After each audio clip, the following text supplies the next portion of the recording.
Bonjour à tous. Le numéro 58 de Tête à Clash commence avec 4 beaux invités. Un qui a failli avoir la fessée parce qu'il est arrivé juste avant que ça ne démarre. Je n'aurais pas ce plaisir. Cette fois-ci, il s'appelle... François Bert. François Bert. Et François Bert, il a fait une chose très bien. Il est venu avec des beaux livres, des livres qu'il aime, dont il va nous parler tout de suite. Ah oui, François Bert, pardon. François Bert, c'est quoi sa spécialité, hein, François Bert?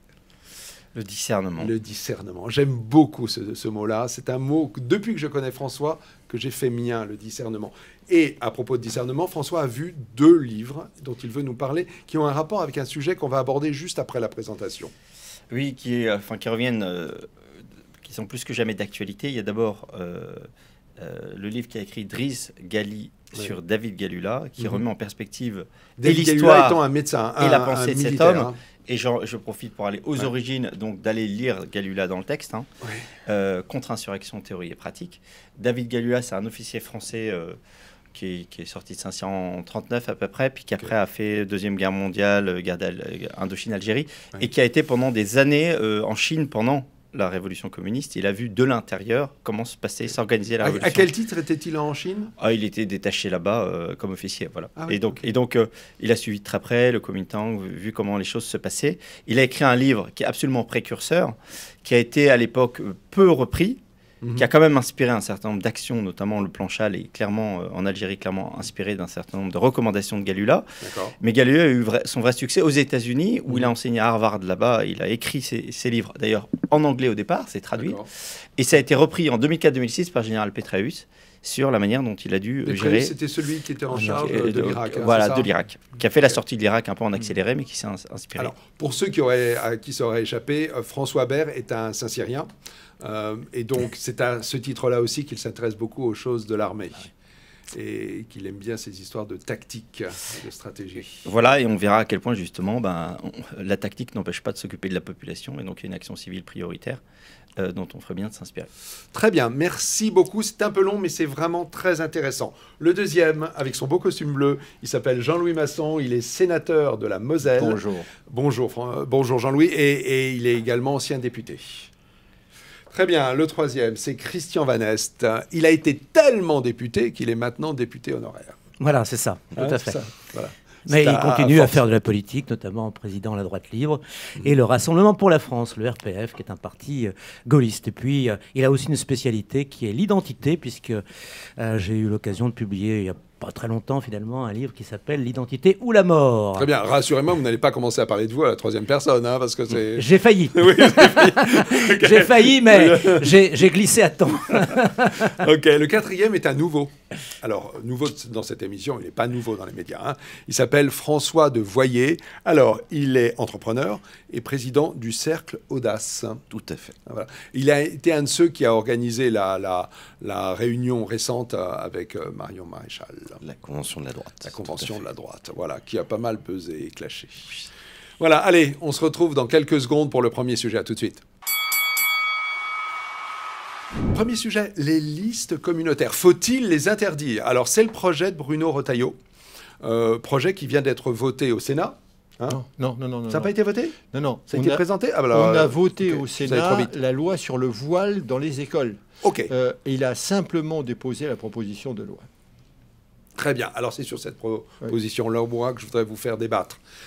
Est-ce que ces listes communautaires, en fait, on vise une liste qui est apparue lors des élections européennes, qui est l'UDMF, l'Union des démocrates musulmans français, qui a fait un score extrêmement bas, hein, 28 000 voix, 0,13% des votants. Mais on vise cette liste-là qui annonce mettre des candidats pour les municipales qui arrivent en 2020. Est-ce que ça vous semble nécessaire ou finalement c'est un péril un peu imaginaire, une instrumentalisation politique? Voilà. Comment vous positionnez-vous? Je vais vous donner la parole, Jean-Louis Masson. Si vous voulez. Ouais. C'est un sujet qui me préoccupe au plus haut point. Alors, je voudrais bien recadrer la chose. Hier, lors des débats sur le voile, j'ai été vraiment celui qui a été le plus en pointe de tous les sénateurs pour dénoncer, je dirais, le danger que fait courir à notre société, que le communautarisme islamique fait courir à notre société.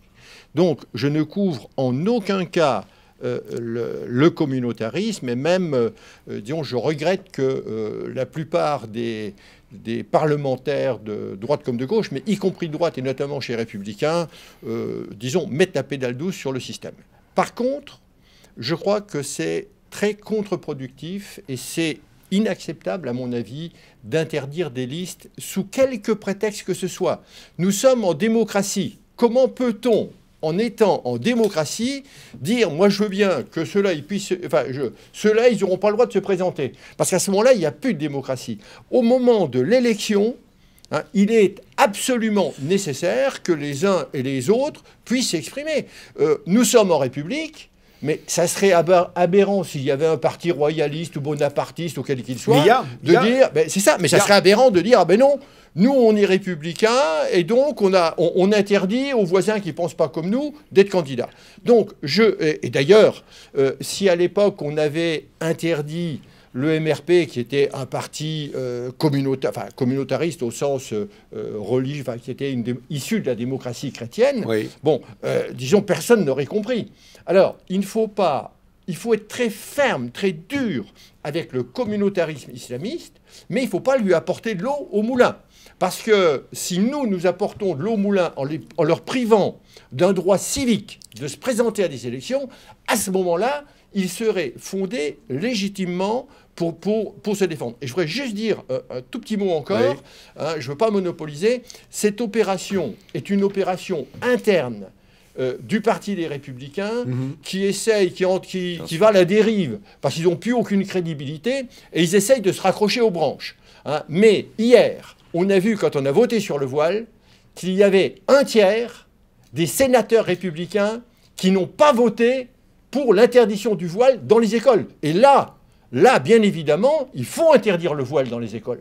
Alors, ce n'est pas le débat aujourd'hui, on y reviendra certainement. C'est pour recadrer. Je vous ai vu prendre des notes, François Devoyer. Nous sommes dans la grande tradition, effectivement, des Républicains, avec une loi bidule, une loi buzz, finalement inutile, qui s'attaque au thermomètre au lieu de s'attaquer au problème de fond. Derrière, c'est l'immigration de masse depuis des décennies, qui est à l'origine, bien sûr, de ces listes communautaires. Et au contraire, moi, je ne serais pas vraiment rassuré qu'elles disparaissent, parce qu'elles sont un très bon moyen d'évaluer le degré de radicalisation, effectivement, dans certaines banlieues. Mais est-ce qu'il ne faudrait pas prendre des mesures avant que ça n'apparaisse mais justement, il y a sur l'immigration, 6-7% dans Monsieur Retailleau nous fait sa petite campagne interne, mais pardonnez-moi, ça n'a aucun intérêt. D'ailleurs, tout comme la loi sur la burqa a été un effet buzz de Sarkozy, la loi existait, dissimuler son visage dans l'espace public, c'était déjà tout à fait possible d'interdire cette loi qui, par ailleurs, n'a jamais été appliquée. J'ai pu, moi, constater à Gennevilliers, effectivement... On voit Vanessa qui réagit, je vais lui donner la parole. Et enfin, dernier sujet, c'est que quelle raison, dans ce cas, si on interdit des listes communautaires, sous quels critères, de ne pas interdire le Parti chrétien-démocrate? Mais ce serait dans ce cas, effectivement, les listes corse, les listes bretonnes... Basque, oui. Donc très malsain, loi bidule, un petit effet de buzz. Mais vous le dites ça pour protéger les listes chrétiennes, parce que finalement, les listes chrétiennes, elles n'auraient pas besoin d'être protégées. Comme M. Masson, je suis très attaché effectivement à l'idée que tout type de liste puisse se présenter librement. Et une fois de plus, je suis gêné quand on casse le thermomètre et quand on met sous le boisseau les problèmes réels. J'aimerais bien que les Républicains cesse surtout de se coucher devant les dictats de la gauche et s'attaque aux problèmes de fond et se permettent enfin de parler ouvertement de ce qui pose le vrai sujet aux Français aujourd'hui, c'est-à-dire l'immigration de masse. D'accord. Alors, Christian Vanessa, je vous ai vu réagir. Vous aviez des désaccords manifestement avec François parce que la comparaison avec le vote d'une loi interdisant de se masquer le visage dans l'espace public n'a strictement rien à voir avec ce sujet. Vous parlez des lois de 2004 ou de celles de 2010? Celle de 2010. Il se trouve que j'étais à l'origine de cette loi, notamment par une proposition de loi, et j'avais bien insisté, ça a été repris, sur le fait que ça n'était pas du tout la laïcité qui nous conduisait à cette loi, mais tout simplement la sécurité. C'est-à-dire qu'on ne peut pas se cacher le visage dans l'espace public, que ce soit avec un voile islamique ou que ce soit avec un casque de motard, d'ailleurs, parce que tout simplement, on peut faire un mauvais coup et ne pas être repéré par les caméras de vidéosurveillance. On l'a vu Voilà. lors des Gilets Voilà. jaunes, on l'a vu Voilà. les Black Donc, Blocs donc le qui sont couverts, hein. sujet n'a strictement rien à voir. En revanche, moi je voudrais insister sur la contradiction profonde de notre système, de notre existence, de la situation dans laquelle se trouve la France Oui. aujourd'hui, qui consiste à brandir la laïcité, non pas pour se protéger, mais pour se diviser. Parce qu'effectivement, et les deux intervenants précédents l'ont souligné, si j'interdis le communautarisme religieux, d'abord j'attente à la liberté fondamentale de penser dans notre société. Bon. Et deuxièmement, je mets en porte-à-faux une identité profonde de notre pays, qui est le christianisme. Un parti chrétien-démocrate, il y en a un actuellement, a tout à fait le droit d'exister parce qu'il est complètement dans la tradition Oui, mais sauf que française. La laïcité, je termine, la laïcité, ça n'est pas du tout l'interdiction de la religion, c'est la possibilité d'en avoir plusieurs, de pouvoir choisir sa religion. Donc, c'est une mauvaise idée que de vouloir interdire. Oui, mais sauf que la limite, Christian Vannès, c'est pas ça. Ce sont des listes qui seraient strictement sur des intérêts, qui défendraient uniquement des intérêts et des revendications, qui seraient celles des musulmans ou des chrétiens. Je suis désolé, ils le diront pas. Bien évidemment qu'ils le diront pas. D'ailleurs, le président de ce parti a déjà dit, nous, attendez-nous, on est démocrates, on se prononce sur la cité. Je vois pas pourquoi on nous accuse d'être des islamistes. Nous ne le sommes pas. Oui, mais bon, d'ailleurs, juste un petit mot. Ce qui est grave, et je voudrais terminer là-dessus, parce que ce qui est grave... Je vais rappeler quelque chose. C'est que... Si je peux en placer le problème de la France, si vous voulez, c'est son éclatement. L'archipel français, c'est bien ça. Bon. Fameux archipel. Et le fait que si effectivement ce parti a eu peu de voix sur la totalité du pays, en revanche, il a dépassé certains seuils dans certaines villes, certains départements. Les seuils dont vous parlez, Christian Vannès, c'est quoi? C'est 6-7% à... dans certaines villes, ça a dépassé 10%, je crois. Je crois pas, non. Je crois que Mantes-la-Jolie, 6,77. Garges-les-Gonesse, 7,43. Il y a eu un bureau de vote, il me semble, à Maubeuge. Voilà, c'est ça. À Maubeuge, où il y a eu 41% de vote, de voix, mais c'était sur un bureau de vote. C'est tout à fait à Maubeuge que je pensais. Oui, mais il y avait eu beaucoup d'abstentions, 70 votants, un truc non, mais vous vous rendez compte de l'effet que ça fait. Non, mais le problème, je me permets juste de faire une mise au point sur l'audience de ces listes. Ça a été vrai pour les européennes, parce qu'ils n'ont pas pu faire de campagne, c'est tellement vaste, ils n'ont pas pu faire de campagne. Ouais. Mais là, pour des municipales, par exemple, ils vont faire des campagnes ciblées dans des villes avec des gens qui vont s'investir et ils feront des voix. Mais il n'y a pas de raison de les empêcher de faire des voix, il n'y a pas de raison d'empêcher les électeurs de choisir soit des éleveurs de lapins, soit des constructeurs de mosquées. C'est pas comparable, monsieur Masson, c'est pas du tout comparable. Mais c'est intéressant parce que la liste animaliste, non, mais c'était des exemples que je donnais. Il n'y a pas de raison d'empêcher les gens de se présenter. Avant de vous céder la parole, François, je voulais rappeler qu'on a eu, un petit peu avant les européennes, Bassam Tahan, qui était un des numéro 2 ou numéro 3 de la liste, qui rappelait que vous étiez là, lui était chrétien, et que sur cette liste, il y avait d'autres confessions, il y avait d'autres intérêts, et que c'était en réalité pas une liste communautaire. Ouais, hein voilà. Et il rappelait aussi une chose, que, en fait, pour des raisons de loi et pour des raisons de logistique, ils n'avaient pas pu imprimer leur bulletin de vote. Et donc, ceux qui avaient voté avaient dû chercher leur bulletin de vote et après venir avec une feuille A4. C'est ça, c'est ce que je disais. Et pour les municipales, ça sera différent. Voilà. Ok, peut-être auront-ils plus de temps et un petit peu plus d'argent, parce que ça coûte aussi beaucoup d'argent. François Berge, je vous ai vu prendre beaucoup de notes, donc je m'attends à une salve nourrie. C'est hyper long. Donc hyper long, pas avec moi. Oui, c'est ça, en 18 points. On s'en va tous, on laisse François. 2 remarques préalables, 3 constats et réflexions d'action. En remarque préalable, c'est pas du tout comparable le Parti démocrate chrétien d'un parti musulman, pour la simple et bonne raison que le Parti démocrate chrétien se sert d'un message chrétien pour tout le monde. C'est une inspiration à destination de tout le monde. Là où un parti musulman communautaire défend les intérêts d'une communauté. C'est ce que dit Bruno Retailleau. C'est ce que dit aussi Jean-Frédéric Poisson du mais juridiquement, c'est difficile à préciser. Je ne vois pas comment faire les distinctions. Ça, c'est sur la réflexion. Mais ils auront le droit de défendre une partie de la population. Ensuite, bien sûr.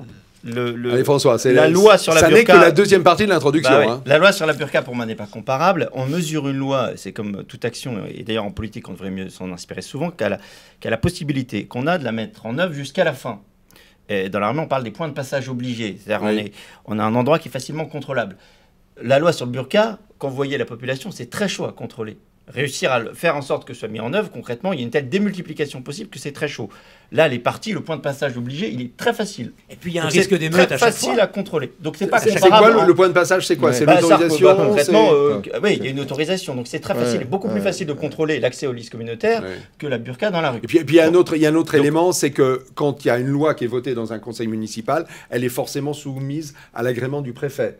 Donc là aussi, c'est un point de passage obligé. Si jamais, imaginons, scénarisons, hein, c'est un petit peu de l'Uchronie, qu'un maire de confession musulmane soit élu et que toutes ces lois, tout ce qu'il essaye de faire passer en décision du conseil municipal aille dans un sens qui ne va pas dans le sens de la communauté, le préfet serait le censeur. Je peux vous couper là. Je peux vous couper. Allez-y, Bon, allez-y. Vous avez entendu Monsieur parler de l'histoire Manès. des crèches. Oui. Bon, la difficulté, le Conseil d'État semble maintenant avoir donné l'autorisation pour qu'on mette des crèches dans les mairies. Mais là, imaginons que effectivement, en fonction de cet exemple de la crèche, Oui. un maire musulman installe un symbole lors de l'un des Aïds, par exemple, Oui. un symbole de la communauté musulmane.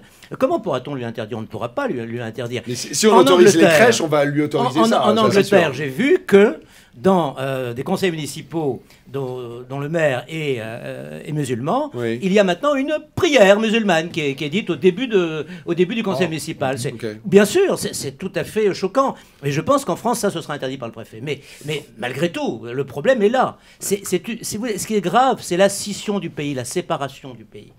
D'accord. Ok, j'entends bien. Merci. Après, François Bert. maintenant, il y a un moment. Ce qu'a dit Vanessa vous touche pas. Hein. Vous êtes dans votre déroulé. Non, Si. si, tout à fait. Tout à fait. Ok. Mais justement, le cœur du sujet, tôt ou tard, c'est quand même de voir qu'on a affaire à un conflit larvé et à quelque chose qui avance de manière conquérante. Il y a un moment, il faut voir les choses. Et c'est pour ça que je reviens à David Galula. Ouais. Je reviens à une vision très opérationnelle des choses et non pas politique. D'accord. C'est-à-dire que, concrètement, il y a trois pensées de Galula qui sont passionnantes. C'est qu'il dit il y a toujours, dans toute forme d'investissement comme ça, d'un territoire, deux organisations, une qui est visible, une qui est invisible. Ok. D'accord. La deuxième chose, c'est que la population se met toujours, tôt ou tard, du côté du vainqueur. L'enjeu, c'est la population. Et au passage, moi aujourd'hui, je suis musulman. Je vois d'un côté un État faible et de l'autre côté une communauté musulmane qui est de plus en plus structurée, qui est de plus en plus en position de force. Écoutez, Yassine Bennatar, etc.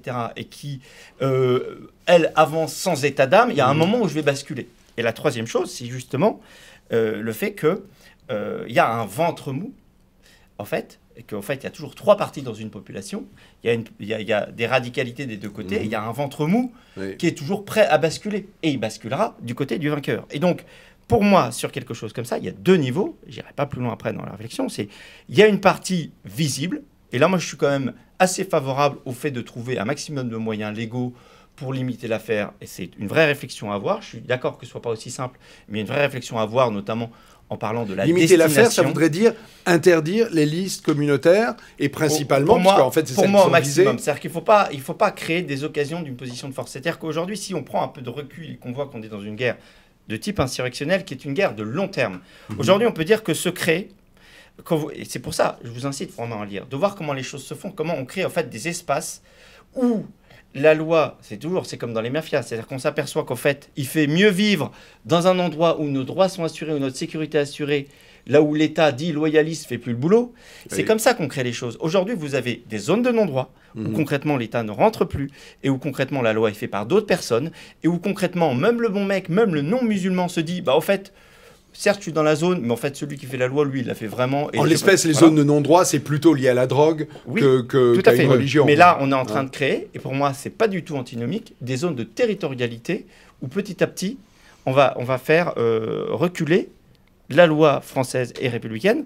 Et donc, l'enjeu là qui se joue, c'est pas un enjeu, et c'est le cœur du sujet. J'étais pendant une semaine là en Union européenne et j'ai vu la manière dont on gérait les sujets d'immigration et de sécurité. Vous avez un hiatus monstrueux entre la manière dont les choses se font entre services et les débats qu'il y a au Parlement européen, où on est purement dans le pathos et dans la défense de droits individuels, alors que la sécurité devient le vrai sujet. Vous dites que vous avez fait un tour en Europe, vous êtes allé dans quel pays? Qu'est-ce que vous avez vu? Non, sans- à l'Union européenne. Je suis allé L'Union visiter européenne. l'ensemble des D'accord. institutions de l'Union européenne, D'accord. parler avec un certain nombre de députés européens, et quand vous voyez notamment ce qui se passe au Parlement européen, Ouais. ce qui est flagrant, c'est l'écart entre la réalité opérationnelle que vivent les services. Mhm. J'ai pu visiter Europol, Eurojust, etc. D'accord. D'un côté, et de l'autre côté, les débats complètement décalés de gens qui sont obsessionnellement rivés et en Europe a fortiori, parce que 80% des pays européens ne vivent pas le problème terroriste sur leur sol, donc forcément ils ne sont pas concernés, et qui sont simplement sur la défense des droits individuels. Et donc il y a un moment où quand on est dans une situation de conflit larvé, il faut arrêter d'être idiot et de se laisser simplement impressionner par la défense des droits individuels, voir qu'on a un ennemi et prendre les moyens. Ok, je vais essayer de céder la parole à Christian Vannès. Oui, vous voulez réagir à François Bert. Je pense tout simplement que c'est un combat d'arrière-garde. Nous sommes en pleine contradiction. Le fait de vouloir interdire, voilà, c'est un combat d'arrière-garde. Okay. Ça ne marchera pas. C'est trop tard. Le véritable problème a été souligné par M. Doyer tout à l'heure. Le véritable problème, c'est que nous avons... il est bon le nouveau. Ben oui, mais attendez, le véritable problème, c'est que nous avons une communauté, un mot qui n'existe même pas dans notre constitution, musulmane qui s'est installée en France, qu'on a fait venir en France, qui prospère, à laquelle on accorde trop facilement la nationalité, et en plus en nous cachant à nous-mêmes notre propre identité nationale. Bon, c'est toute une démarche qui vient des profondeurs, qui nous amène à cette situation-là. Donc moi je pense que le premier problème, c'est celui de l'immigration, et c'est celui notamment par rapport à cette immigration, de l'affirmation de notre volonté d'assimiler les immigrés, ou tout simplement de les laisser en dehors de la communauté nationale, c'est-à-dire de ne pas notamment attribuer la nationalité comme un paquet cadeau. Mais vous reconnaîtrez que c'est trop tard. Non, c'est jamais trop tard. Pour faire ce genre de choses, c'est jamais trop tard. On ne va pas les dénationaliser. Pour ceux qui ont une double nationalité, c'est pas impossible. Mais c'est pas antinomique. Attendez, la plupart ont une double nationalité. Je vous le rappelle. C'est-à-dire qu'à force de vouloir faire des dispositifs parfaits, on finit par louper des coches qui peuvent permettre des bascules. C'est-à-dire que moi, je n'en peux plus d'entendre aussi des analystes politiques qui disent ce que serait la France rêvée, mais qui agissent pas sur des petits effets de butoir. C'est-à-dire que les retournements se font. Non, mais c'est important de voir ça. C'est-à-dire que là encore, les retournements se font, pas dans l'attente du plan parfait, qui n'arrive jamais, quand on est capable de dire, là, il y a un seuil, et là, on vous met un taquet. Hein, c'est comme Mantes-la-Jolie. Mantes-la-Jolie, des policiers se font attaquer à Mantes-la-Jolie. Il ne faut pas simplement crier et redéfinir toutes les causes, parce qu'on commence par les connaître, les causes. On commence à les connaître, pardon. Mais c'est typiquement un truc comme ça, devrait donner lieu à une opération de police particulière en disant, vous avez joué, vous avez perdu. Là, on dit stop maintenant. Ça s'appelle un effet seuil. Ça s'appelle un signal faible. Donc, une action massive sur le problème. C'est une action massive sur la population. L'enjeu là, c'est quoi? C'est de dire à la population, la grosse partie de la population peut encore basculer, mais c'est de dire à la population musulmane notamment, non, attendez, je crois que vous n'avez pas compris, là on arrête. Vous êtes en France, les listes communautaires, c'est juste inimaginable. Et donc là, on vous dit non. Je vais céder la parole à Jean-Louis Masson. Jean-Louis Masson, lui, c'est un praticien de la loi. Et en tant que sénateur, il vote les lois. Non, c'est... Vous pensez que c'est réaliste ou Non, c'est pas que c'est réaliste. Je considérerais qu'une mesure comme ça est tout à fait scandaleuse. On est en République. On n'a pas à empêcher des gens qui ne pensent pas comme nous, qui sont citoyens français, de pouvoir se présenter à des élections. C'est un raisonnement que, du point de vue démocratique, je considère comme scandaleux. Et si on veut être fort face aux islamistes, il faut que nous ayons les mains propres. Il ne faut pas qu'on donne l'impression de prendre des boucs émissaires et de faire des lois particulières, et de faire des lois contre certains. Ouais. Il faut être très dur. Avait les mains propres il faut être très dur. Écoutez, il faut être très dur sur des choses comme le port du voile dans les assemblées d'élus, comme le port du voile pour des gens qui accompagnent les petits-enfants, parce que c'est du prosélytisme auprès de petits-enfants qui n'ont rien demandé. Par contre, il faut respecter les droits de citoyens des uns et des autres, parce qu'à ce moment-là, on tombe dans une dictature. Mais il y a une règle très simple. On a connu des régimes, quand on commence comme ça, on sait comment on commence, on ne sait pas comment on finit. Moi, je crois qu'il y a quand même... Alors, c'est pour le coup qu'il faut mettre des limites. Hein, on peut pas mettre des gens dans une sorte de ghetto. C'est mettre les gens dans un ghetto. Et j'irai plus loin. Les islamistes vont se réjouir si cette loi passe. Absolument. Ils vont une fois de plus pouvoir jouer leur petite stratégie qu'on connaît si bien maintenant, mais qu'on continue malgré tout à se taper dans le mur, c'est-à-dire la victimisation. Voilà, regardez, nous sommes des listes martyrs. Pour contourner, c'est pas compliqué. Hein. Vous faites une liste Vive la France avec uniquement des musulmans, des voilés et des gens en camis, vous aurez exactement le même effet. Vous n'aurez aucun moyen législatif d'attaquer ces personnes. Et c'est pour ça, et je reviens à la loi sur le voile intégral, tout de même, c'est que ces lois ne sont pas adaptées à la gravité de la situation. Je dis dans l'ensemble, la vie parlementaire, pas vous bien sûr, monsieur Vannès, qui est courageux, mais j'ai toujours le sentiment qu'on a des lois qui sont mais si petite comparée à la gravité de la situation, à l'évolution du monde, à la montée des périls que l'on vit. Et je pense qu'on se rend tous compte qu'on est au bord du gouffre. Et à chaque fois, on a ces toutes petites réponses qui me semblent dérisoires, minuscules, à côté d'immenses problèmes. Là, François, vous qui parlez de stratégie, on a effectivement une espèce de dichotomie entre une arme de destruction massive qui est une entrée légale à 400 000 personnes par an aujourd'hui, si vous cumulez les entrées, et effectivement des petites lois qui ne sont, même pas appliquées. Monsieur Doyer, le vrai problème, c'est quand même bien l'accès à la nationalité. Il y a l'accès à la... Que des étrangers en France conservent leurs mœurs, leurs coutumes, leur habillement, moi ça ne me gêne absolument pas. En revanche, ce qui me gêne, c'est qu'ils s'introduisent dans la communauté nationale, en introduisant la communauté nationale, l'idée qu'ils appartiennent à une autre communauté, laquelle serait d'ailleurs supérieure à la communauté nationale. Moi, c'est ça qui me choque. C'est la non-assimilation. Et la volonté politique d'application des lois. Je veux dire, il n'y a rien de pire qu'une loi non appliquée. Comme d'ailleurs, il n'y a rien de pire que les peines non appliquées. Pourquoi on a autant de gens, quand vous avez quasiment 2/3 de la peine qui finit par ne pas être... Enfin, comment voulez-vous que la justice passe pour sérieuse auprès des délinquants? Donc, François Bert, c'est vous qui concluez. On a déjà pas mal débordé. Pour faire la synthèse, moi je rejoins tout à fait ce que vous venez de dire sur la partie globale. Ça c'est certain. C'est-à-dire qu'encore une fois, la mesure peut paraître dérisoire s'il n'y a pas le reste. Première chose. La deuxième chose, là aussi où je vous rejoins, c'est sur le fait que, et c'est pour moi un gros problème législatif, toute loi émise, je reviens à ce que je disais tout à l'heure, doit prévoir le fait qu'elle sera bien exécutée. Sinon, elle n'est pas crédible. Et sinon, elle est aussitôt tournée en dérision. Typiquement, ça, c'est un peu le problème des deux législateurs. Et donc, vaut mieux en faire moins et bien qu'en faire beaucoup et pas exécuter. Voilà. Oui, mais vaut mieux agir petit que parler grand. Retailleau, son initiative, il sait par avance qu'elle ne va pas passer à l'Assemblée nationale. Sur ça, même au Sénat, la gesticulation. Très honnêtement, même au Sénat, ça passera pas. Moi, je vous le redis, je suis très, très hostile au communautarisme islamique, mais une loi pareille, c'est une loi de fou. Ouais. C'est irresponsable de faire un texte pareil. D'accord. La seule réflexion que j'avais là-dessus, pour finir, encore une fois, mais je ne suis pas législateur, c'est que pour moi, il y a un critère, et alors je suis d'accord qu'il peut être contourné, mais en tout cas, il mérite en tout cas d'être exprimé, c'est le fait qu'un parti qui s'exprime juste à une toute petite partie, là où il a vocation à s'adresser à tout le monde, pour moi, il y a un problème dès le départ. On peut, pour moi, mettre quelque chose de légal où il y a une non-universalité. Sinon, ça s'appelle la mise en place de la dimitude. Il y a vraiment une et après, et pour finir, et pour aller vraiment là où, effectivement, je pense que les choses, là où l'enjeu va se passer, c'est d'avoir une politique globale, et d'aller jusqu'au bout à chaque fois. Concentrer ses efforts durablement sur l'effet qu'on fait. Et le problème aujourd'hui, c'est qu'on est dans une stratégie de paillettes où il y a une autodilution permanente de l'action politique. Trop peu, trop tard. Allez, messieurs, merci. Nous nous retrouvons dans quelques secondes pour le sujet suivant. À tout de suite.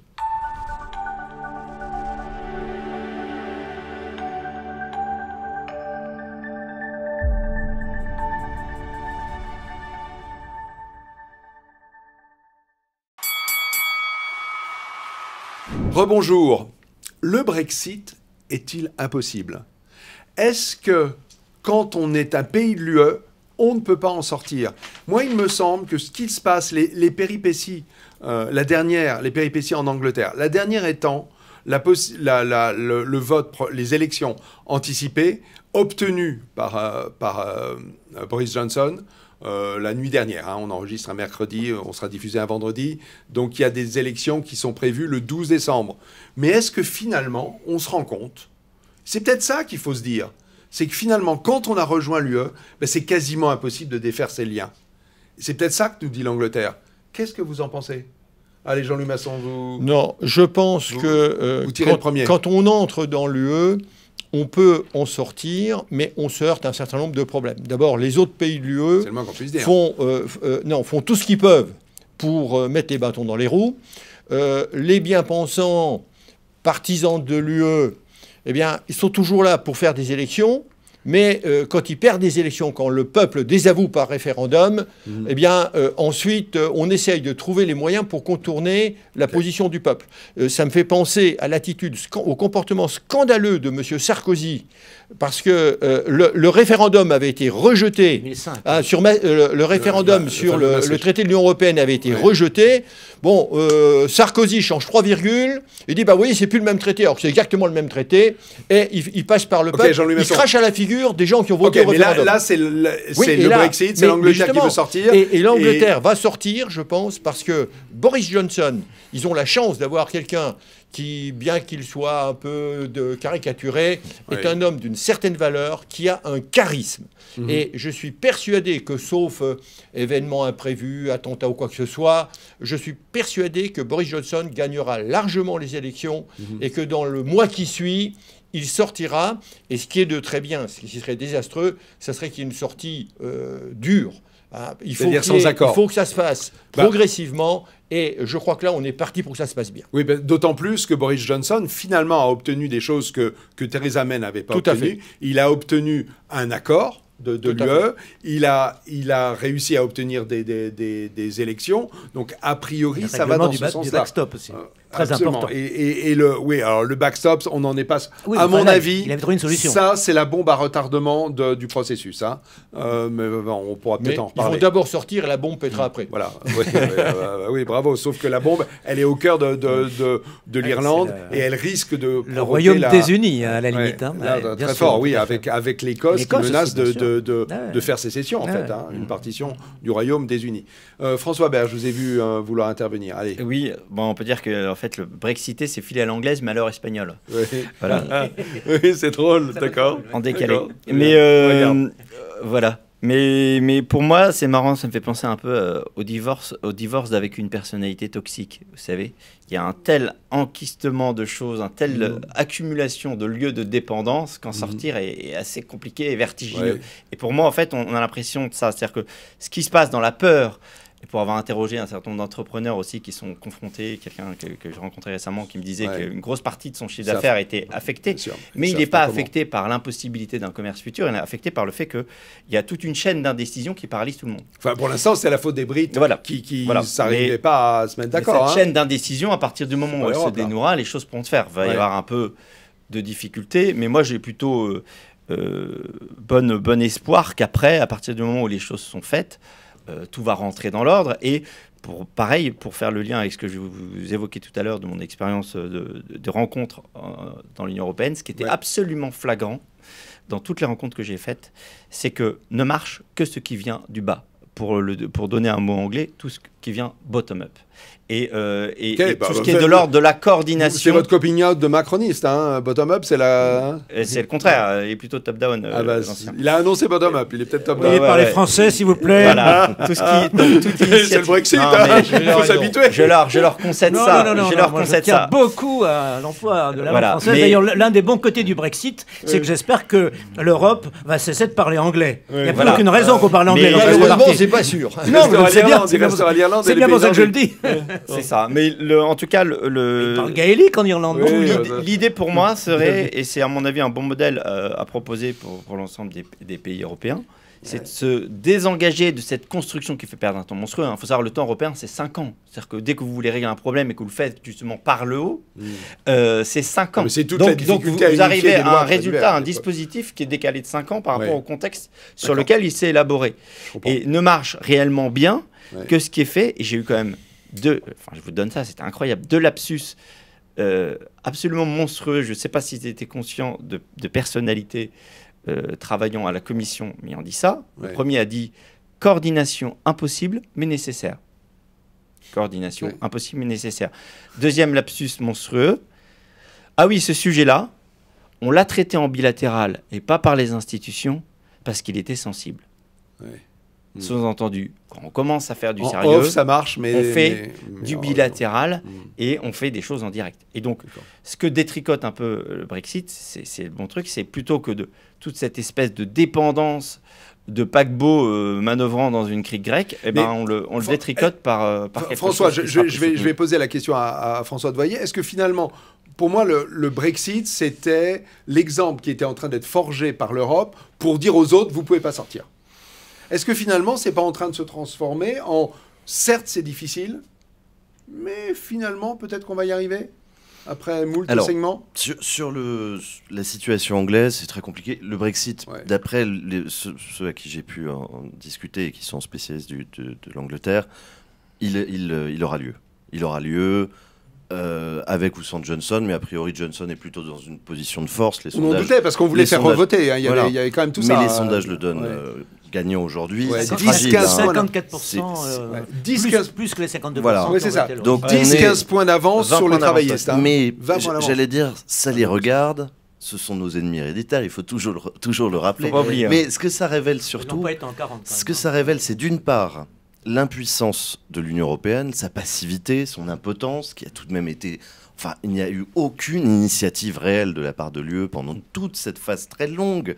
La décision de Cameron, c'est 2013. Le vote du Brexit, c'est 2016. Seulement en 2019, il n'aura pas lieu avant 2020. Vous imaginez ? Et tout ce temps... Ce serait la faute de l'Europe, cette l'UE n'a pas bougé. Non, mais l'Europe, elle a été très unie, au contraire. Cela a dévoilé sa passivité. Il n'y a pas eu de réaction. Et la deuxième chose que ça dévoile aussi, c'est l'impossibilité que nous avons, le refus de nos gouvernants de défendre les intérêts français.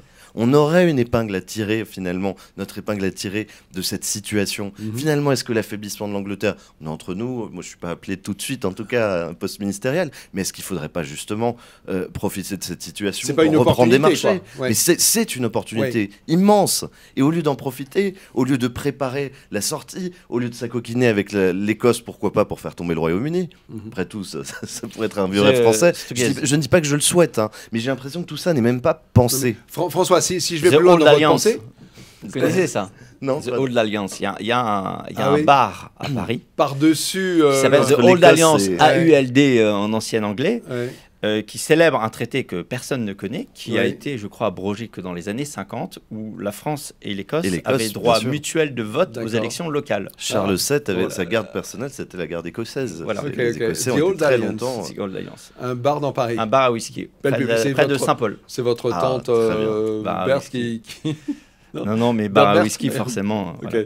Bon, non, mais si je traduis votre pensée, est-ce que vous ne dites pas, en gros, on aurait dû foutre les Anglais dehors à partir du moment où ils ont dit, on sort, on négocie pas, il n'y a pas de dehors. Si l'Union européenne le Zimbabwe, quoi, vous négociez avec nous comme un pays. C'est ça. Si l'Union européenne avait une volonté de puissance, effectivement, elle aurait été dure dans sa manière de négocier. Là, ça a été un ventre mou, comme d'habitude. Voilà. Pourquoi, Jean-Louis Masson? Non, moi, je crois que il n'y a pas de raison d'avoir une attitude agressive et négative vis-à-vis d'un pays qui veut sortir de l'Union européenne.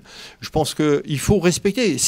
Là, ça devient dangereux, ce type de raisonnement. Parce qu'à ce moment-là, ça revient à dire, on fait tout ce qu'on peut pour celui qui veut sortir, il le regrette. Pour donner un exemple aux autres. Et d'ailleurs, c'était ce que certains européistes à Bruxelles avaient dans la tête. Si les Anglais sortent, il faut qu'ils en bavent pour bien montrer à tous les autres qu'il ne faut pas le refaire. Moi, je ne crois pas. Nous sommes des démocraties, et le propre des démocraties, c'est de respecter la volonté des uns et des autres, et pas obligatoirement de leur mettre les bâtons dans les roues si, à un moment donné, ils décident de changer. Dans la mesure, on peut très bien se séparer sans être en guerre, sans se faire des croche-pieds, et en travaillant de manière constructive. Vous êtes sur la position de Jean-Louis Masson. Est-ce qu'on ne peut pas dire, je vais le dire autrement, est-ce que finalement, on ne peut pas dire que l'Europe, contrairement à ce que dit François Devoyer, a bien négocié, puisqu'elle a réussi à être unie jusqu'au bout, pour imposer à l'Angleterre une manière de sortir qui n'était pas le hard Brexit, qui est une négociation. Est-ce que plutôt parce que l'Angleterre, on dit, voulait l'éclatement de l'Europe et se retrouver avec des interlocuteurs différents qui auraient chanté des chansons différentes. Est-ce que de ce côté-là, l'Europe n'aurait pas bien joué sa partie, même si c'est très long, comme dit François? Alors, je rappelle que jusqu'au traité de Lisbonne, il n'y avait pas d'article prévoyant la sortie d'un membre de l'UE. Le traité de Lisbonne n'a pas que des mauvais côtés. Il a quand même rendu ça possible, mais à condition qu'il y ait une négociation. Ça en dit long, c'est un mais oui, au début, avant le traité de Lisbonne, il n'y avait pas de sortie possible. Aujourd'hui, il fallait inventer brutalement. moyen, bon, voilà. Oui. Le mariage est devenu tellement merveilleux qu'on a prévu le divorce, en fait. L'article 50 dit clairement qu'à partir d'une négociation, on peut sortir. C'est ce qui a été mis en œuvre. Personnellement, j'ai pas d'opinion sur le fait de savoir si les Anglais ont eu raison ou non de décider de sortir. Je pense que les Français auraient beaucoup plus intérêt à sortir que les Anglais, notamment pour une bonne raison, c'est que les Français sont complètement bloqués par l'euro, ce qui n'était pas le cas des Anglais. Ils avaient encore une monnaie souveraine. Sauf que là, on sent qu'il n'y a pas du tout de consensus. Ils ont toujours fait un truc à la carte. Il n'y a pas de consensus, mais quand vous regardez les résultats de la France par rapport au Royaume-Uni depuis l'euro, vous vous rendez bien compte que c'est la France qui a fait le mauvais choix. Peu importe, donc, les Anglais ont fait ce choix.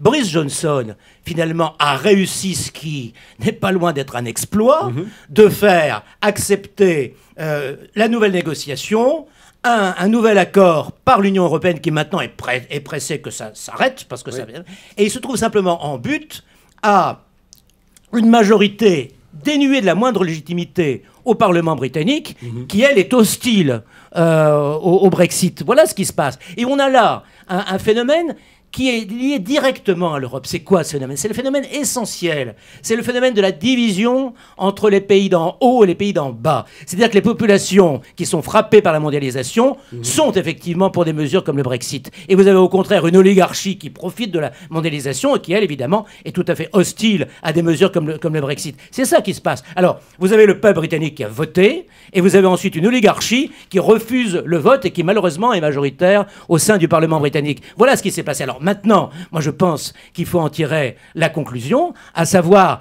bien voir que l'Europe est un étouffoir de la démocratie. C'est-à-dire qu'on superpose aux véritables États-nations qui sont vraiment les piliers de la démocratie, on superpose une oligarchie qui est élue de très loin, dont on ne connaît pas les membres. Pardon, vous êtes tous les deux des parlementaires, vous êtes élus de très loin? Pas Parlement européen. Excusez-moi. Parlement européen. Et il est élu, je le rappelle, à la proportionnelle. Est-ce que vous connaissez votre député européen, celui qui habite le plus près de chez vous? Certainement pas. Non, moi, le seul que je connaisse, c'est Jean-Louis Bourlange. Nous sommes bien d'accord. C'est le seul qui prend la parole et qui... Et, des choses et vous connaissez encore moins, bien sûr, quoi. les députés grecs ou lituaniens. Donc, si vous voulez, c'est une fausse démocratie. Oui, mais de la même manière que je ne connais pas les députés de Moselle ou ceux qui sont élus à Marseille. Mais attendez, les électeurs de Jean-Louis Masson le connaissent. Oui, et moi, il me connaissait aussi. Donc, si vous voulez, c'est tout à fait différent. Le rapport que l'on a avec la population est tout à fait différent. C'est ça, la démocratie. Et en revanche, au niveau de l'Europe, elle n'existe pas, cette démocratie. Vous avez donc un mouvement de mondialisation qui est complètement appuyé par l'Europe et qui éloigne sans arrêt les décideurs mondiaux de la base, et notamment de cette partie de la population qui en souffre le plus. Je vais donner un exemple qui touche ma région. Moi, vous savez, j'ai été élu à Tourcoing, dans une circonscription particulièrement industrielle, très liée au textile. Et très pauvre. Dans le passé. Moyennement pauvre, pas exagéré quand même. Mais enfin bon, en tout cas, elle a été touchée de plein fouet par la mondialisation. L'industrie textile a complètement disparu. Parce que tout simplement, on a été fabriquer les produits en Chine ou ailleurs en Asie. Comment voulez-vous que les gens qui ont été victimes de ce mécanisme ne soient pas hostiles à la mondialisation et à l'Europe en tant que l'Europe, loin d'être un protecteur, est au contraire un facilitateur de cette mondialisation. C'est ça le drame. Enfin, ils se trompent pas d'ennemis finalement, vos électeurs, en disant que c'est la faute de l'Europe alors que c'est la faute de la mondialisation et c'est peut-être leur faute propre qui fait qu'ils ont une chemise à 20 euros chez Uniqlo. Excusez-moi, ils se trompent pas du tout pour une raison très simple. C'est qu'on pouvait espérer qu'il y ait une Europe puissance et une Europe qui protège, comme le font les États-Unis, qui protège les intérêts des industriels et des ouvriers américains.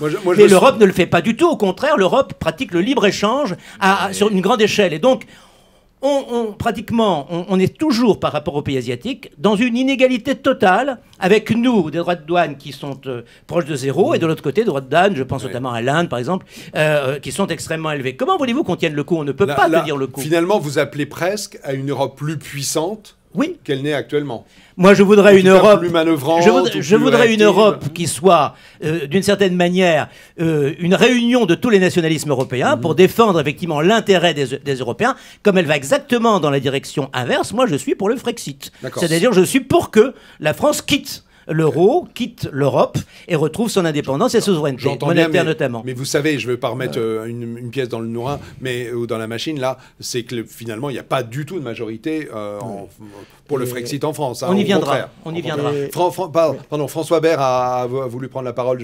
Je reviens vers vous, Jean-Louis Masson. Non, mais c'est en ça qu'encore une fois, Europe et États-Unis ne sont pas du tout comparables là-dessus, et parce que la politique d'un État est dans sa géographie. Comme dit, je crois que c'est Napoléon qui dit ça. Mais voilà, et que vous voyez bien les tropismes absolument irréconciliables entre l'ensemble des pays. Voilà. Et on parlait ne serait-ce que sur ce fait du terrorisme aujourd'hui. S'il y a une incapacité à s'accorder, c'est qu'encore une fois, quand 80% des pays n'est absolument pas concerné par les mêmes choses. Ou pareil, on parlait d'immigration. Est-ce que vous voulez dire un bon attentat dans certains pays, les remettrait dans le droit chemin?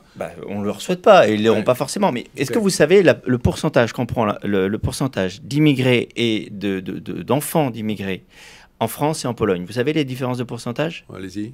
27% en France, 3% en Pologne. Qu'est-ce que vous voulez avoir le même rapport à ces sujets-là? Et l'Italie, entre les deux, c'est 11%.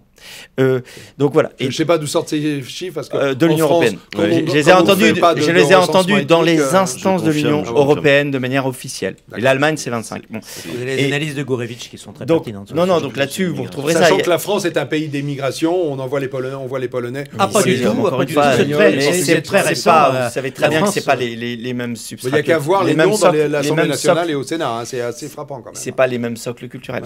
Mais donc toujours est-il qu'en tout cas, a commencé au 19e siècle, pas avant. Oui, il y a la France est un Finistère, donc depuis toujours, on s'est arrêté à Brest. L'Europe doit être un lieu immigration et invasion quand même, parce que le Finistère sont les invasions. Effectivement, les gens sont poussés vers la mer. Pas seulement. Mais l'immigration, les gens qui arrivent pour travailler notamment, c'est relativement récent, c'est au 19e siècle, pas avant. Et la fin du siècle. Mais la fin du 20e. Pareil, dans un esprit un peu de synthèse, je reviendrai sur cette idée de coordination. L'Europe peut être une formidable opportunité tant qu'on se coordonne pour faciliter. Notamment, vous voyez ce que fait Eurojust, Europol, par exemple, font des choses qui sont très chouettes parce que y a la coordination. Europol, c'est la coordination de la police. Eurojust, c'est la justice. Justice. Et notamment pourquoi pour homogénéiser les lois, notamment, Eurojust a fait des choses assez chouettes sur les mandats d'arrêt européens qui permettent d'aller beaucoup plus vite, de faire en sorte que quand on chope quelqu'un dans un autre pays européen, c'est la police locale qui gère plutôt que de faire des manœuvres de l'espace pour rapatrier, etc. Donc, il y a quand même là-dessus des choses, voilà, avec les Anglais, par exemple, ça nous permettrait de ramener Xavier Dupont-de-Ligonnès. Non, je rigole. Mais du coup, il y a un niveau de coordination qui, là, est appréciable parce que, encore une fois, il part du terrain, il part d'une réalité à adresser, mais vous ne pouvez pas faire avancer quelque chose sans une volonté de puissance propre qui dépend d'un contexte particulier. Voilà, et vous savez, c'est toujours cette phrase de bon sens paysan que j'ai pu citer plusieurs fois ici, mais qui est il faut que celui qui tienne le marteau soit aussi celui qui tienne le clou. Et sinon, on ne tient pas pareil. Voilà, donc... Bah oui, c'est marrant. On peut frapper sur le doigt sans problème. C'est marrant. Vous tenez le clou, moi je prends le marteau. Voilà. Tout le monde veut tenir le marteau. Ouais, c'est marrant, dans la répartition des rôles, voilà. Et donc, du coup, il faut cette volonté de puissance. Et là aussi, je suis assez d'accord, c'est-à-dire que là, on aurait une opportunité par rapport à, effectivement, la perfide Albion, nos éternels ennemis, dans ce temps de latence de nous positionner. Est-ce que vous savez qu'actuellement, l'immobilier à Chamonix chute très lourdement parce que Chamonix c'est 50% d'anglais et que tous les Anglais sont en train de vendre pour se barrer en Angleterre. Ce qui prouve qu'a priori se met en place un dispositif fiscal qui va attirer beaucoup de gens. Et donc eux, ils savent ce qu'ils veulent. Nous, on sait pas Singapour, hein. C'est le projet. C'est leur projet. Et alors là, on aura l'air fin encore. Avec Boris Johnson s'est engagé à ne pas le faire. C'est l'un des aspects du dernier accord. C'est les ultra-libéraux. Un engagement anglais, je n'y crois jamais. Je vous raconte très simplement une chose. Petite anecdote. J'ai eu l'occasion de parler avec Nigel Farage, qui m'a dit d'une part, nous on a le Brexit, mais parce qu'on n'avait pas l'euro, vous, c'est fichu. Vous devrez attendre que l'Europe se crache. Et que l'euro se crache. Et l'autre, pour vous dire, et je vous assure, c'était un dîner de promo de l'ENA, je ne citerai pas le nom de la personne, ambassadeur de France, qui travaillait à la Commission européenne, très haut poste, qui expliquait tranquillement et en s'en réjouissant que toutes les lois qui étaient proposées par la Commission étaient d'abord validées par l'ambassade américaine. Il n'y a pas de volonté de puissance de l'Union européenne, il y a une technocratie, il n'y a pas de direction, il n'y a pas de stratégie, il y a une espèce de grand corps malade qui n'est pas démocratique, qui l'est de moins en moins, qui méprise la souveraineté populaire dont vous, tous les deux à cette table, vous savez à quel point elle est grave et qu'elle pèse sur les épaules d'un représentant. C'est l'excellent livre de Philippe de Villiers. Et voilà, donc je pense moi qu'on est à côté. Et quand je disais que l'Union européenne aurait dû être très dure avec les Anglais, parce que l'histoire de l'UE avec les Anglais, elle est très intéressante. Depuis le début, les Anglais ont tout renégocié systématiquement. Ils n'ont jamais joué le jeu. Et l'Union européenne n'a jamais eu le courage de taper du poing sur la table. Donc ça veut dire que ça n'est pas une entité politique. Voilà, c'est une espèce de puzzle, de briques et de broc. Allez, Jean-Louis Masson, c'est vous qui aurez le mot de conclusion. Oui, eh bien, pas trop long parce qu'on a déjà pas mal alors, je ne suis pas un pro-européen forcené.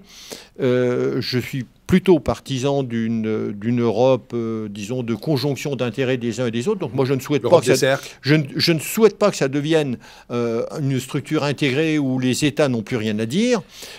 Par contre, je voudrais quand même un petit peu moduler les appréciations formulées sur l'euro. Si vous étiez dans un département frontalier comme moi, vous vous rendriez compte que c'est quelque chose qui est très important. Vraiment, moi je peux vous dire un exemple. Quand Dupont-Aignan était venu en Moselle pour faire sa réunion des présidentielles, moi j'avais accepté de présider ces réunions, mais je lui avais dit, tu ne parles pas de deux choses. Alors il y avait une chose qui ne concernait pas, et l'autre chose, c'était l'euro. Parce qu'il avait l'obsession de supprimer l'euro, et je lui ai dit, si tu parles de ça, moi je ne peux pas venir, parce que les gens qui vivent cette conséquence au quotidien de l'Europe, ils sont vraiment très contents. Ils sont convaincus. Très convaincus. Monsieur Masson, là, je voudrais quand même dire un mot. Alors, c'est vous qui aurez le vrai mot de la fin. Je suis moi aussi d'un département frontalier. Je sais les avantages qu'il y a d'avoir l'euro pour aller acheter son essence en Belgique. Il n'y a pas de problème. Mais pas que pour l'essence, tout. Oui, mais des tas de choses. Mais le problème, c'est que l'euro a tué la compétitivité française. Et que par là même, eh bien, les ouvriers qui vont acheter leur essence en Belgique sont au chômage et n'ont plus les mêmes moyens d'existence. C'est ça la réalité. Je schématise. Le véritable problème, c'est ça. Le vrai euro. Regardez, bien sûr que si, c'est l'euro. Nous avons une monnaie qui est surévaluée. L'euro, c'est quoi? C'est un marque. Et la France n'a pas les moyens de lutter avec l'Allemagne. On vous mettra pas d'accord. Nous nous sommes tirés systématiquement du problème en dévaluant. Nous ne pouvons plus dévaluer à cause de l'euro. C'est ça le problème, vous le savez très bien. Oui, mais c'est bien. Eh ben, très bien. On en reste là et on se retrouve pour un dernier sujet. Zen Hu Hom. Dans quelques secondes, à tout de suite.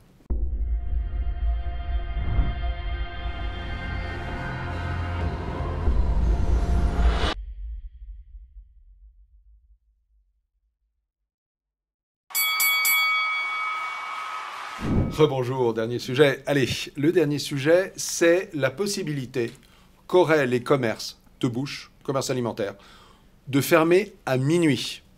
Alors, peu de gens en ont encore entendu parler. C'est un projet de loi qui devrait arriver à l'Élysée, au Conseil des ministres courant novembre, qui permettrait à tous les commerces alimentaires, quelle que soit leur zone, et donc pas juste limité aux zones hyper touristiques, débat qu'on a déjà eu ici, mais tous les commerces alimentaires, de passer en ouverture jusqu'à minuit sans passer en horaire de nuit.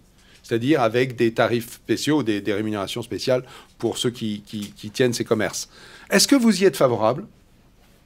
Ou est-ce que vous vous opposez fermement à cette mesure qui vous semblerait, je ne sais pas moi, une brèche dans notre civilisation qui dit qu'en gros on s'arrête de travailler et de faire des courses après 19-20 heures? François?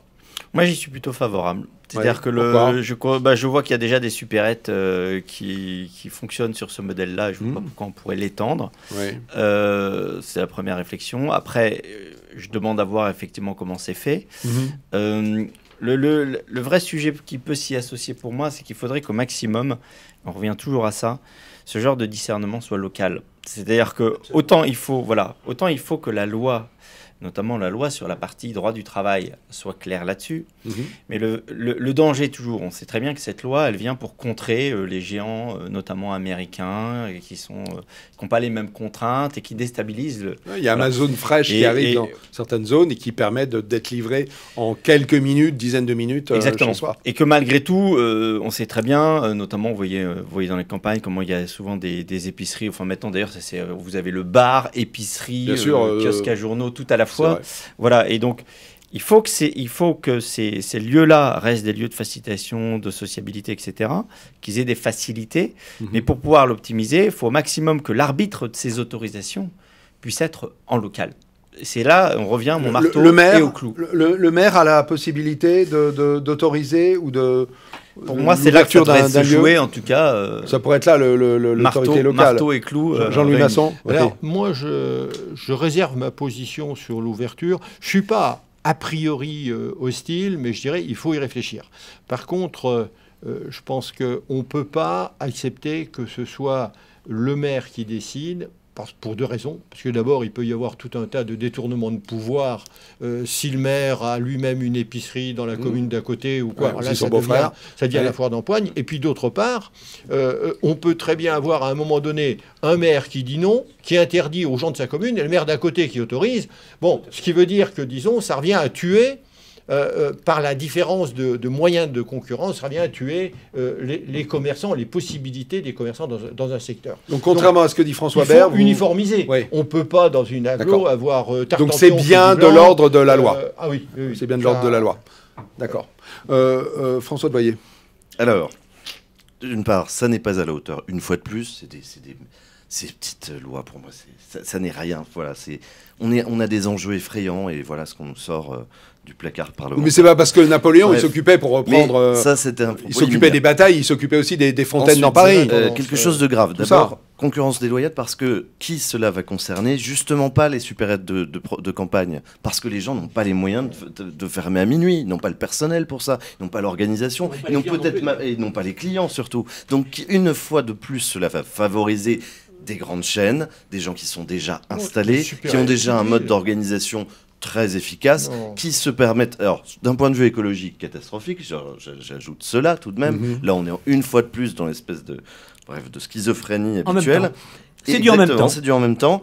Vie de famille aussi. On oublie une chose, on se dit, en bon libéral, on peut se dire, mais chacun fait ce qu'il veut, après tout, ça n'est pas grave. Mais c'est comme le travail le dimanche, vous savez. Si quelqu'un dans votre famille va travailler le dimanche, votre dîner, où vous vous retrouvez, votre déjeuner autour du poulet dominical, il disparaît. Et ainsi de suite. C'est-à-dire que ce qui se passe de manière micro près de chez vous, vous pensez que ça n'a pas d'influence, mais en réalité, ça va jouer sur la vie de famille. Et enfin, dernier point, c'est que dans la loi actuelle, il n'y a pas de compensation financière prévue pour les salariés qui vont pour ce projet-là. Pour ce projet-là, en l'état en tout cas, il n'y a pas de compensation financière. Je trouve cela très grave. Imaginez pour une vie de famille des gens qui sont déjà dans des situations, il faut être lucide, des caissiers de supermarché, c'est à peine le SMIC et c'est dans des conditions assez difficiles. Donc, c'est des gens qui vont en plus rentrer à minuit chez eux. Je pense que c'est indécent. Il y a une voie qui a été adoptée pour les zones touristiques internationales, c'est que ces salariés ont des indemnités et puis ont des moyens de transport pour rentrer tard chez eux. Sous cette forme, c'est plus raisonnable. Ça vous semble raisonnable? C'est plus raisonnable, même si questionnons le modèle de société derrière. Comme le travail le dimanche. Tout ça grignote peu à peu, finalement, sur, j'allais dire, le mode de vie français. Oui, mais on est en train de s'américaniser. Et j'irai plus loin, vu ce que j'ai vu aux États-Unis, là où j'ai été 2 fois cette année, il n'y a plus de supermarché. C'est terminé. Il n'y a même plus. C'est-à-dire, les petits commerces, je n'en parle même pas. Les supermarchés ont disparu. Partout aux États-Unis. Tout est livré maintenant. C'est-à-dire que dans les grandes villes, il n'y a plus que des points de livraison. Est-ce que c'est vraiment le modèle que l'on souhaite? Est-ce qu'on peut y faire quelque chose? Je pense que oui. Mais si on est lucide sur le fait que nous avons un adversaire, et si on est lucide, et là on revient à l'Europe. Si on était capable de se dire, ça n'est pas notre modèle, c'est le modèle américain, qu'il se débrouille très bien, mais nous refusons ce type de modèle, je suis sûr qu'on pourrait effectivement... Et c'est pour ça que moi je reviens sur cette histoire de loi, encore une fois, c'est-à-dire qu'à force de faire des lois, au-delà du fait qu'on peut, et souvent effectivement des lois sur des choses secondaires, de faire des lois surtout qui, en fait, sous l'apparence d'un besoin, se sert surtout les intérêts de grands réseaux qui, eux, vont passer partout, que ce genre de sujet-là reste au niveau de la gestion locale. C'est-à-dire qu'en fait, qu'on puisse décider que les choses se fassent si le besoin apparaît. C'est un point de différence entre vous deux. Oui, c'est-à-dire qu'en fait, ce qui va commander, il faut toujours partir du terrain. C'est-à-dire que ce qui va commander une mesure dérogatoire, c'est l'expression d'un besoin. Et pour l'évaluer, il faut être à hauteur de contexte. Mais François, moi je vous prédis une chose, dans les campagnes, puisqu'en fait on a de plus en plus affaire à une France qui est concentrée dans les grandes villes et des campagnes où il y a peu de monde, c'est dans les campagnes que Amazon va scorer. Bien sûr. Pourquoi? Parce que la livraison, par exemple, par drone... Quand vous avez un point GPS dans un grand champ et que vous avez mis une table là et que vous pouvez être livré par le drone d'Amazon, c'est bien plus simple à organiser logistiquement et beaucoup moins dangereux pour Amazon de le faire là que de le faire dans votre petit commerçant de campagne, il ferme entre midi et 15h parce qu'il n'y a pas de salariés. Est-ce que c'est pas là qu'il doit s'adapter? Est-ce que c'est pas là qu'il va... Il ne peut pas. Réellement, on est dans une impossibilité. Moi, je voudrais... On va donner la parole à... Allez-y, Christian Manest. Oui, alors, si vous voulez... Là, il peut. Moi, je constate sur le terrain, dans ma ville de Tourcoing, qu'effectivement, le commerce de proximité a été complètement éradiqué de la ville. La place, qui était extrêmement vivante, est devenue un désert commercial aujourd'hui. Donc c'est un phénomène contre lequel il faut lutter quand on est attaché à son terroir. Mais il y a beaucoup plus grave, en fait. Et je voudrais, si vous voulez, donner un peu une dimension philosophique à cette question. Cette dimension philosophique, c'est celle plutôt qui oppose ce qu'on appelle le libéralisme, tout en sachant plus exactement ce que c'est, et puis l'avenir de notre civilisation. Je pense que notre civilisation est libérale. Ça veut dire quoi? Ça veut dire donner un grand prix à la liberté. À la liberté responsabilité, c'est-à-dire au fait que quelqu'un puisse entreprendre et puisse entreprendre en étant responsable et en n'étant pas écrasé d'impôts. Il faut savoir que le libéralisme, entre guillemets, que pratique M. Macron, c'est exactement le contraire. Puisque c'est un libéralisme qui écrase la population sous les impôts, sous la fiscalité, sous les contrôles, mais qui simplement tend à faire un phénomène qui entre les socialistes et les républicains qui ont été au pouvoir. C'est un socialiste. Mais M. Macron est un... Oui, je suis complètement d'accord là-dessus. Complètement d'accord là-dessus. Bon, mais ce qui est beaucoup plus grave, c'est qu'il est en train d'opérer à travers un certain nombre de mesures qui défavorisent les familles systématiquement et qui encouragent l'individualisation de la population. Il est en train d'organiser une société complètement liquéfiée. Je dis liquéfiée, je pourrais dire liquidée, parce que notre civilisation, elle risque d'être liquidée. Oui, mais un bon libéral dirait on ouvre les commerces de jour comme de nuit. Je suis désolé. Pour moi, le phare du libéralisme, c'est Tocqueville. Et Tocqueville a justement bien mis en garde contre la naissance d'une société qui serait une nouvelle forme de despotisme, qui serait prévoyant et doux, qui ferait en sorte qu'effectivement les gens soient satisfaits. Et oui, les consommateurs vont être satisfaits, exactement comme les gens du meilleur du monde. La démocratie de l'oreiller, quoi. Voilà, exactement. Donc, on fait une France qui sera une France de consommateurs et non plus de producteurs. On détruit l'industrie d'un côté et on encourage effectivement une sorte d'anarchie commerciale de l'autre qui va favoriser le commerce par correspondance au détriment du commerce de proximité. Autrement dit, on détruit systématiquement la structure de notre société. C'est la continuité de l'ouverture du dimanche. Bien sûr, j'étais contre l'ouverture du dimanche, mais exactement pour les mêmes raisons. François de Voyer et François Bayrou. Christian Vallès, en une phrase, on confond la licence et la liberté. Voilà.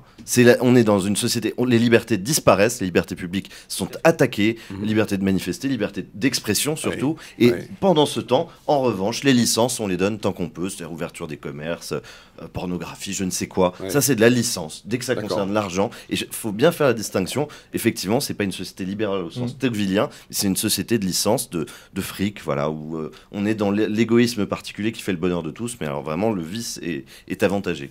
C'est dommage. François Bayrou, merci. L'image géographique qui me vient, c'est la mort du bocage. C'est-à-dire que le bocage, c'était quelque chose de très morcelé. Et il y a eu la volonté, vous savez, dans les années 60, on a arraché tout le bocage en disant on va faire des grandes exploitations. Moralité, toute l'eau est allée à la mer, on a tout desséché, on a tout foutu en l'air. Et j'aime bien cette idée de bocage, parce que bocage, c'est des petits clos dans lesquels on sait régner, dans lesquels les choses sont possibles, parce que c'est à hauteur. Je ne vois pas arriver sur le. C'est à hauteur d'homme, à portée de contexte. Je reviens exactement sur ce que je disais, c'est-à-dire que. Vous voyez, moi, je réagis quand on dit oui, mais on va laisser le pouvoir au maire, il va forcément avantager son copain par rapport au truc. Je m'inscris en faux sur cette logique qu'à chaque fois qu'on fait une dévolution d'autonomie, de liberté à quelqu'un, moi j'aime bien parler d'espace de règne. D'où le bottom-up. C'est-à-dire qu'en fait, aujourd'hui, justement, la démocratie, ça va être pouvoir s'exprimer sur tous les sujets qui nous concernent de très loin et d'être absolument impuissant sur les sujets qui nous concernent directement. Et donc, c'est pour ça que je reviens sur le fait que ce qui permettra cette régulation-là, et le fait notamment de stopper les gens qui sont les purs sauvages, et c'est le renard libre dans le poulailler libre, bien décrit sur un libéralisme non compris, la meilleure façon, c'est de laisser ces arbitrages-là, non pas en légiférant systématiquement sur tout, mais en laissant à hauteur d'homme et à portée de main ce genre de décision en fonction du besoin. Mais ce qui j'entends. Jean-Louis Masson, est-ce que c'est pas séduisant ça que le maire décide, puis il est sanctionné aux prochaines municipales? Mais pas du tout, parce que dans une commune, les gens qui vont voter, ça ne sera pas statistiquement, obligatoirement, des gens qui seront motivés par telle ou telle chose. Et puis dire, celui qui est le mieux placé pour mesurer le besoin d'ouvrir ou de pas ouvrir, c'est le maire. Bon, moi je trouve que ça tient pas, parce que s'il n'y a pas de besoin... Est-ce que c'est pas le commerçant qui est le commerçant il va avoir un bas de ligne, hein. Laissez-moi terminer. Le commerçant peut pas habiter en dehors de la ville. Ce que je voulais vous dire, c'est que de toute manière, s'il n'y a pas de besoin, le gars ne pourra pas s'installer parce que ça ne marchera pas. On est d'accord. Donc on n'a pas besoin, c'est le cas de le dire, d'avoir le maire qui est là pour dire ah oui, bah tiens, il y a des besoins, il n'y a pas de besoin. Le besoin, il existe ou il n'existe pas. De toute manière, dans les zones rurales, il n'y aura pas de besoin parce qu'il n'y aura pas assez de clients potentiels pour venir à minuit, faire 10 km en voiture, venir acheter un pain ou quoi. Mais ça sera en ville qu'il y aura les besoins. Et les besoins, ça sera l'économie. Si les gens viennent, s'il n'y a pas de besoin, les gens ne viendront pas acheter, le type fermera. Donc D'ailleurs, on n'a pas besoin d'un maire pour décider qu'il y a un besoin ou qu'il n'y a pas un besoin. D'ailleurs, moi on parle de mesures dérogatoires en cas particulier. Non, mais moi je connais très bien la vie des communes étant sénateur. Moi je baigne là-dedans. Oui. Bon, il y a un risque énorme d'arrangement, non mais de tout un tas de choses plus ou moins claires qui soient prises dans certaines décisions. Regardons comment se passe l'urbanisme dans certaines villes. Bon, on a tout de suite compris. Hein, ça ne se fait pas en fonction des besoins, ça se fait en fonction de ce que le promoteur immobilier peut apporter en dessous de table ou d'autres éléments. Oui, mais c'est comme ça. C'est comme ça. Alors là, il n'y a pas photo. Mais ça n'existe pas. Ça n'existe pas. Je sais, ça n'existe pas. Voilà. On ferme les yeux, ça n'existe pas. Ok, allez, on en restera là. J'apporterai juste ma petite pierre pour conclure, mais certainement pas pour remettre une pièce dans la machine. Vous m'entendez bien? C'est qu'en fait, il y a eu des tests qui ont été faits par des grandes chaînes, type Monoprix, dans certaines grandes villes, d'ouverture jusqu'à minuit. Et en réalité, ils ne le font pas parce que ça marche pas. Et ben c'est ça. Parce qu'il y a un moment où il y a une limite, même après 21h30. Casino qui a arrêté même à Nice, ce qui est surprenant, parce que Nice est quand même une très grande ville. Et une ville très très grande avec beaucoup de touristes. Au-delà d'une certaine heure, tout le monde est rentré chez soi et fait autre chose. Voilà. Allez, on se quitte là-dessus. Messieurs, merci. François Devoyer, c'était votre première fois. Vraiment, j'apprécie beaucoup votre présence. J'espère que nous nous retrouverons dans pas longtemps. Et dans tous les cas, la prochaine émission, c'est dans 15 jours. Et donc, rendez-vous dans 15 jours. À bientôt.